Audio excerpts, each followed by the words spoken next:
Summary of the issue.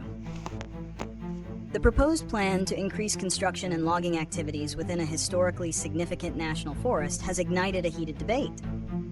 This plan, put forth by a government agency in partnership with private timber and development interests, targets what is considered an ancient forest, an area rich in old-growth trees and complex, interdependent ecosystems.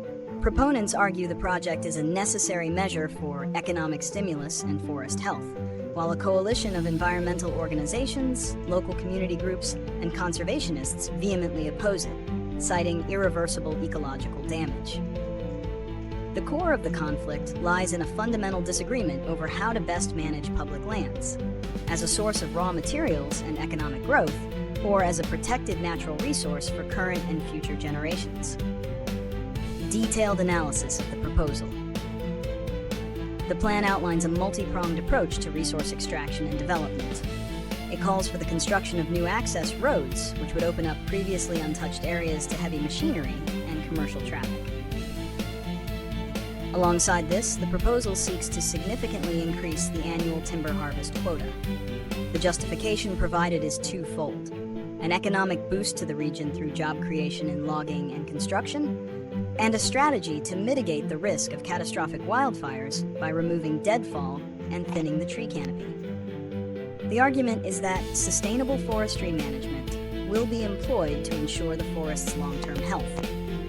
However, critics point out that the sheer scale of the proposed operations, particularly the new road construction, would lead to habitat fragmentation, making it difficult for wildlife to migrate and thrive. The focus on high-yield timber harvesting could also lead to the clear-cutting of critical areas, despite the sustainable label. Reasons and consequences. The primary reason behind the plan is undeniably economic. A struggling local economy, dependent on seasonal work and facing dwindling opportunities, sees the project as a lifeline. The timber industry, in particular, stands to gain significant revenue from the increased harvest, and the government can generate income from the sale of logging rights. The wildfire argument also holds political weight, as recent devastating blazes have made fire prevention a top public concern. The potential consequences, however, are grave and far-reaching. Ecologically, the construction of roads and the felling of trees would lead to significant habitat destruction, threatening the survival of species dependent on the unique conditions of an old-growth forest. Soil erosion, a direct result of ground disturbance from heavy machinery and road building, could contaminate local waterways, impacting aquatic life and community water supplies. The removal of large, old trees also reduces the forest's ability to act as a carbon sink, contributing to climate change. Socially, the ancient forest holds cultural and recreational value for many.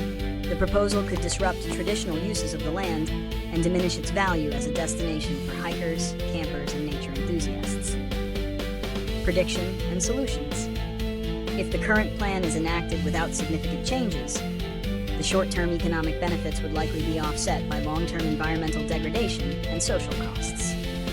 The pristine character of the ancient forest would be permanently altered, with a loss of biodiversity and a scarred landscape.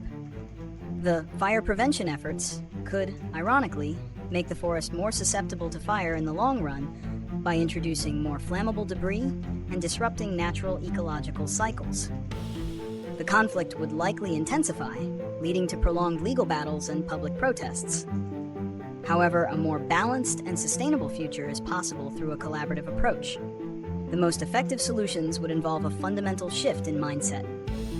Instead of maximizing extraction, the focus should be on sustainable alternatives.